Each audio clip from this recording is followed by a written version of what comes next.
Today's date, August 15th, 2026.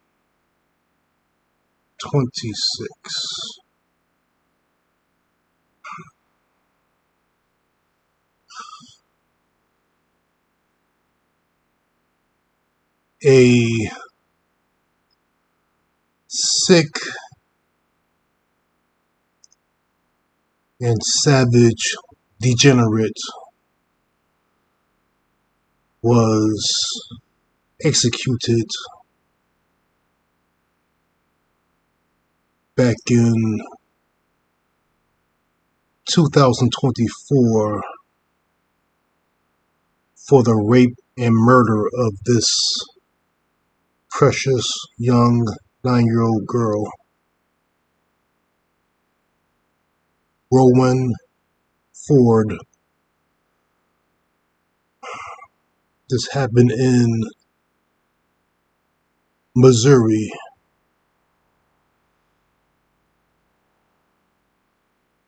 This sicko, yeah.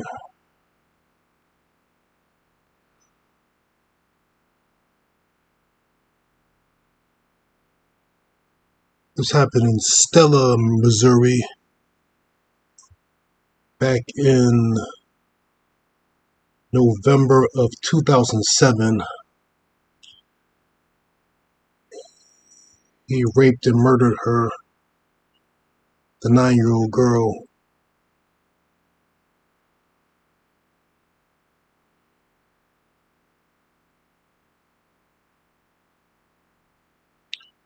He was sentenced to death.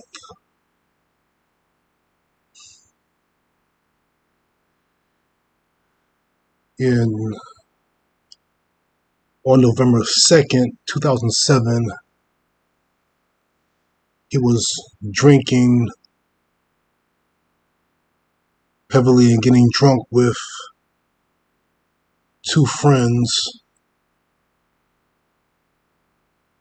One of them was the girl's stepfather,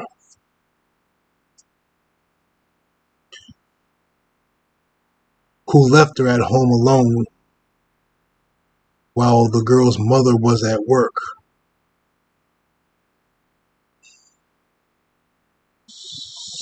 Yeah, the mother was at work at the time, and the stepfather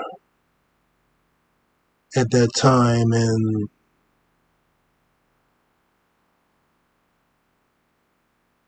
the savage that took her life and another friend, the three of them were out getting drunk while the 9-year-old girl was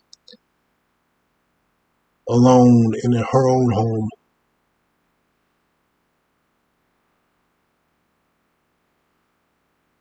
And she was left alone,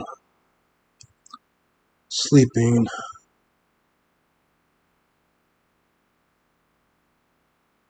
And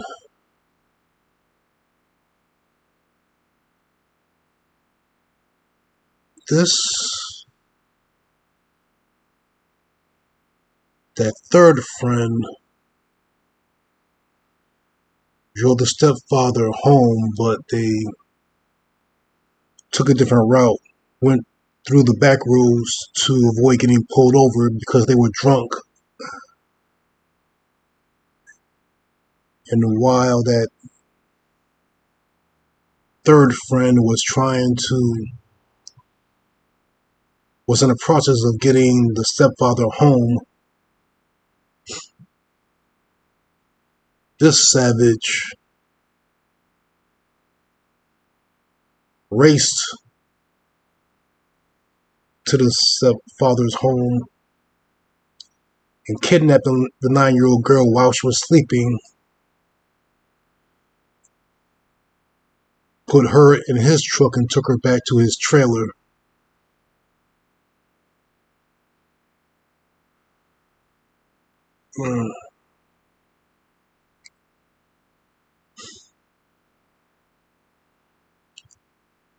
Yeah, when he brought her to his trailer, he sexually assaulted her.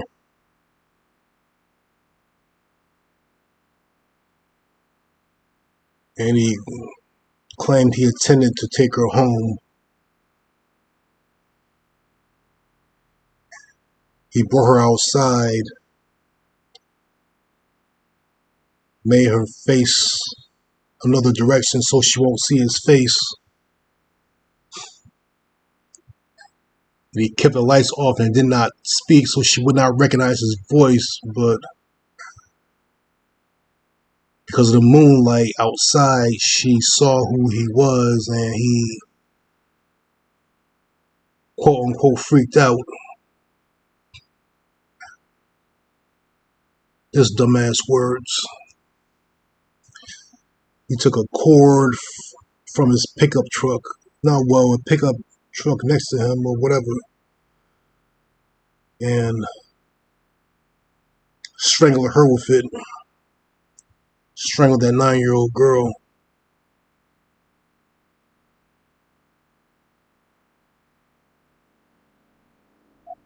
And then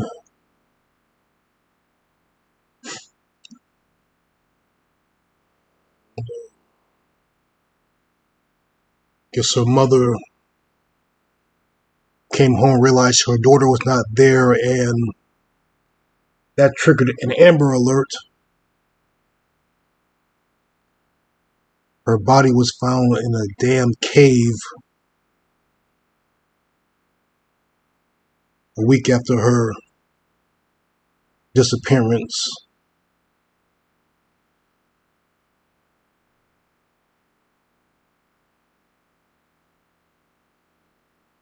So that subhuman was sentenced to death. Her stepfather, what I thought was interesting,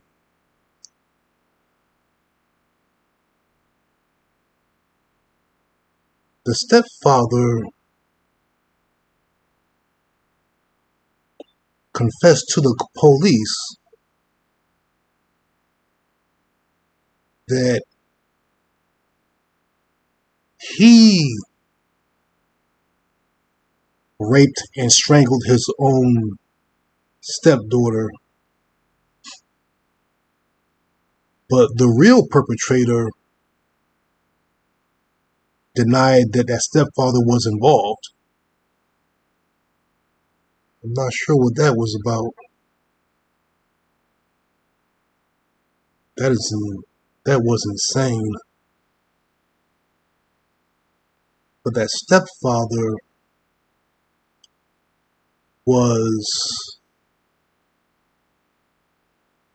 convicted of child endangerment and hindering prosecution. He was released from prison in 2015.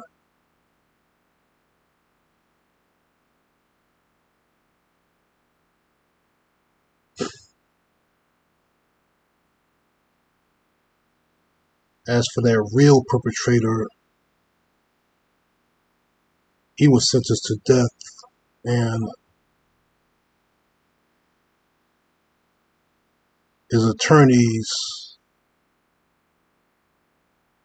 tried to advocate for him, saying he was a problem child and never formed an emotional attachment to anyone because he experienced severe neglect from his birth parents.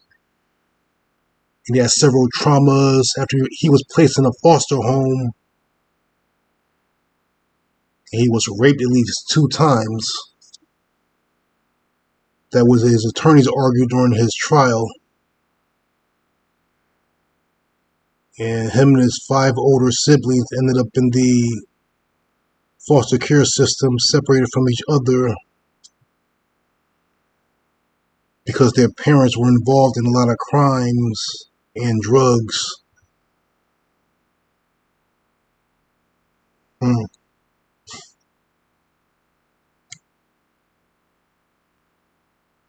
a picture of him when he was a boy.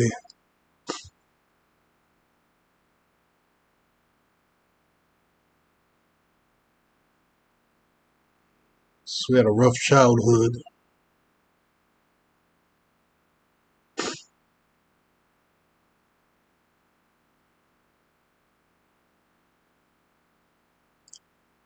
And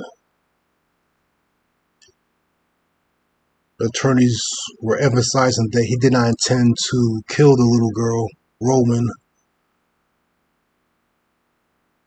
They were trying to say that he should just get life in prison, not the death penalty.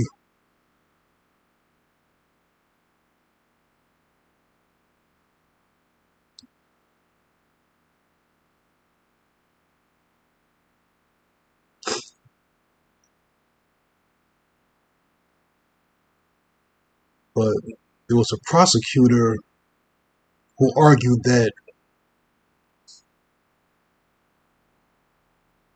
the criminal, the perpetrator, never intended to bring the child home, never intended to bring or return Rowan home after what he did.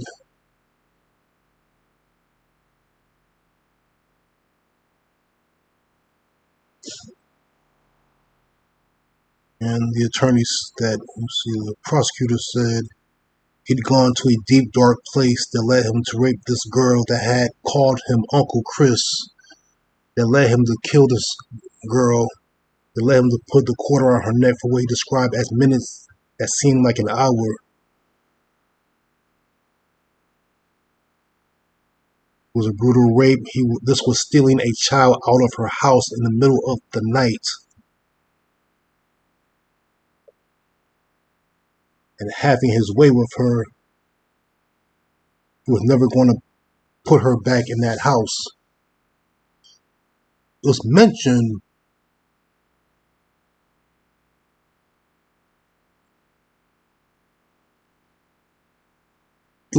in another news report that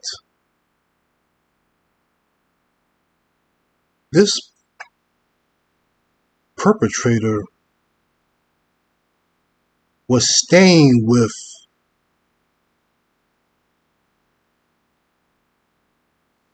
his friends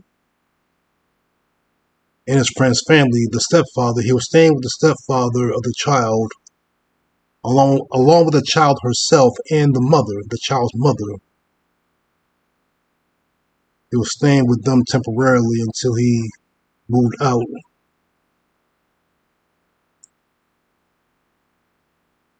It was living in a trailer.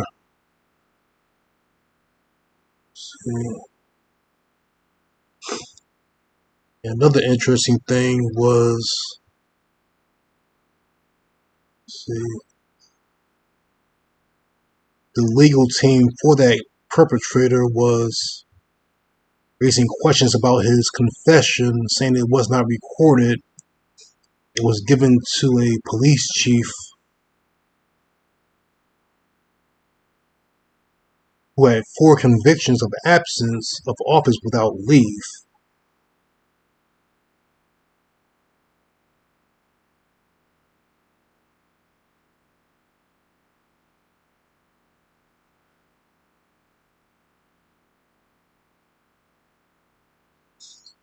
And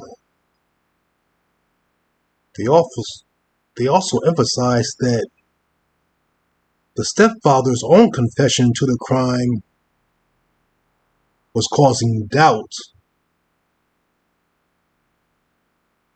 that the real perpetrator was telling the truth when he confessed.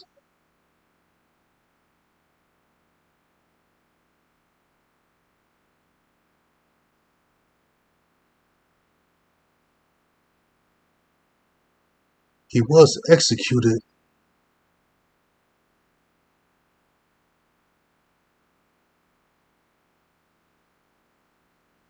Here it says that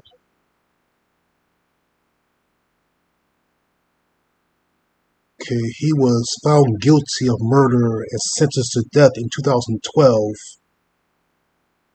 And his stepfather was sentenced to 11 years in prison for endangering the welfare of a child and covering up the crime. He was executed on December 3rd, 2024. So, let's see. Okay. Here's what I was looking for. Okay, so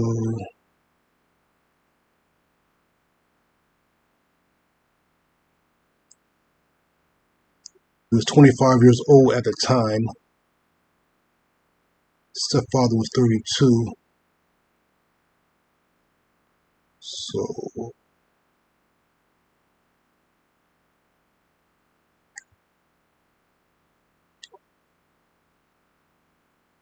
prior to the murder, that perpetrator had previously lived with Ford's family for several months. During the summer and fall of 2007, that perpetrator slept in the basement, and the young girl, Rowan Ford, affectionately looked up to him as Uncle whatever, and the perpetrator grew fond of the girl, and that perpetrator eventually moved to his family's farm in Wheaton, Missouri in late October 2007 and lived in a trailer on the farm. At the time of his arrest, he was separated from his wife, with whom he had 3 children, and all of them lived in Arkansas with the mother.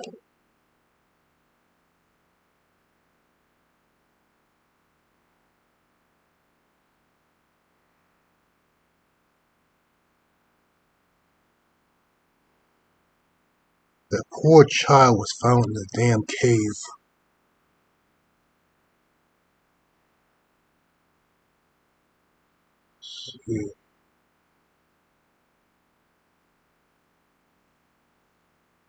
Here's a picture of the perpetrator and his 2 daughters.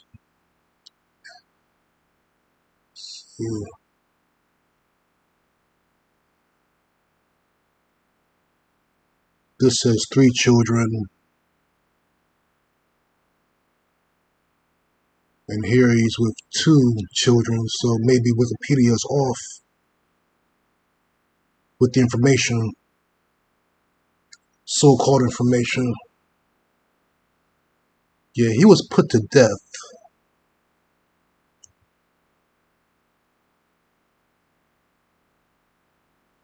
on December 3rd.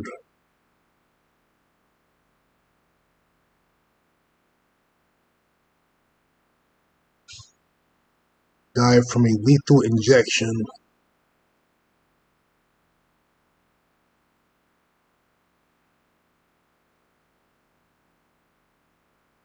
There was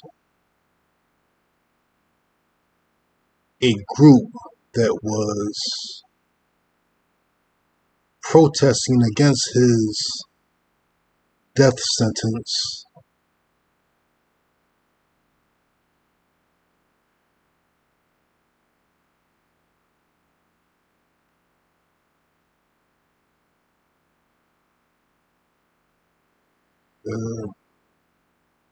It's a group called Missourians to Abolish the Death Penalty. I'm going to play this video.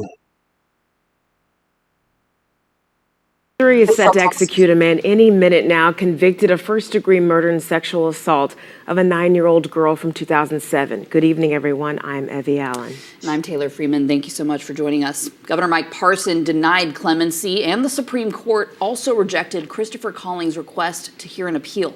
KMU8's Bethany Cates takes a deeper look into the state's history with capital punishment. Bethany. The execution of Christopher Collings would be the 13th under presiding Governor Mike Parson and the 4th for this year. Parson says Collings has received every protection afforded by Missouri and the United States constitutions. It's become a familiar scene. A handful of people against Missouri's capital punishment gathered outside the governor's office in silence. And on this day, they're trying to raise attention about Christopher Collins' case. And there were so many different constitutional violations throughout his case. There were issues with witnesses and discovery not being handed over. Collings confessed to raping and killing 9-year-old Rowan Ford in the small southwest Missouri town of Stella in 2007. Collings strangled Ford with a rope before throwing her into a sinkhole. But advocates trying to spare his life say Collings suffered his own abuse as a child and had brain abnormalities. Mitigation about his childhood, his abuse, his brain development, that was not heard by a jury. And now Collings will become the 4th man executed in the state of Missouri this year. Over the course of many years, advocacy groups against Missouri's capital punishment have brought signs, letters, and petitions lining up outside of the governor's office, hoping he will grant clemency before it's too late. And as Governor Kehoe takes the seat in January, they're hoping for a change. The University of Missouri political science professor says it's unlikely to see improvements from the state surrounding the death penalty. My guess is Missouri will continue to carry out death sentences. It's unlikely that the politics around it will change. According to the Death Penalty Information Center, Missouri ranks as the 3rd highest state in the country as of 2023 with the most executions. Here in Missouri, unless there's a particularly egregious case that gets carried out, we probably won't see any dramatic shift in public opinion. Collings is set to be executed tonight at 6 or around that time by lethal injection at Bonne Terre Correctional Facility. In the studio, Bethany Cates, KMU 8 News.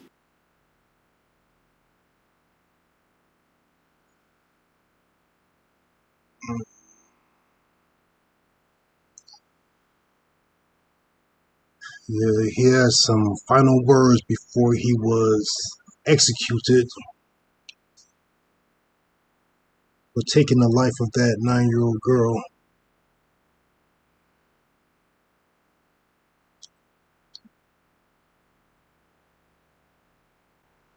Right or wrong, I accept this situation for what it is. To anyone that I have hurt in this life, I am sorry. I hope that you are able to get closure and move on.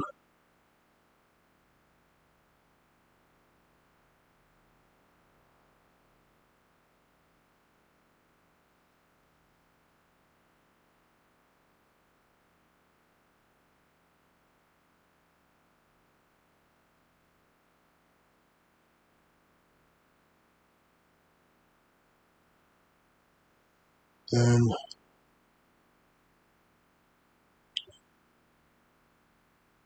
Rowan for the young girl.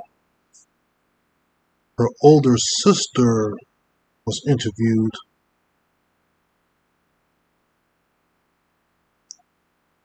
by USA Today.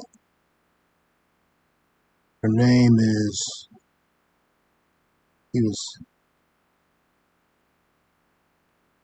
Ariane Max. Hope I'm pronouncing that correctly. She said, I am so proud of the girl that she was turning out to be. A part of me died when my sister died. I did lose my ray of sunshine.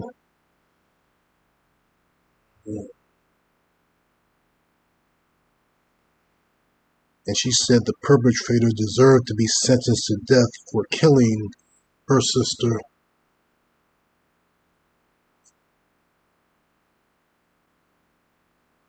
In the perpetrator's petition, his attorney said he suffered from brain abnormality that caused functional deficits in awareness, judgment, and deliberation, comportment, appropriate social inhibition and emotional regulation. He experienced abuse as a child. That petition was denied.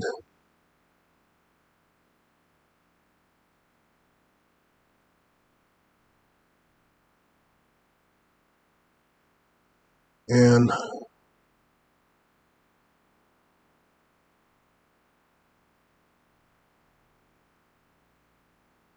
Rowan Ford's sister said, "I wanted him dead. I still do. But they could have done something better than lethal injection because he's going out easy.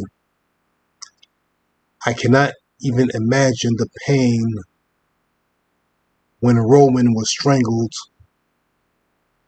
Chris being so tall and so big compared to my little sister, she didn't have a fighting chance."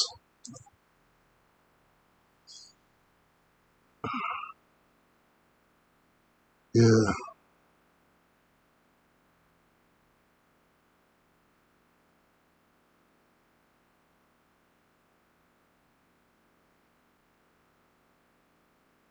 that perpetrator is still dead and will not harm another child again.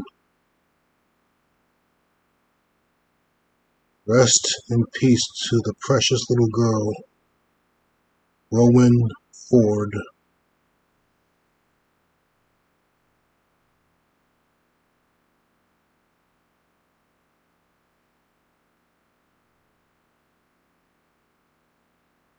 People, if you have children, and if you truly care about your children, make sure they are protected.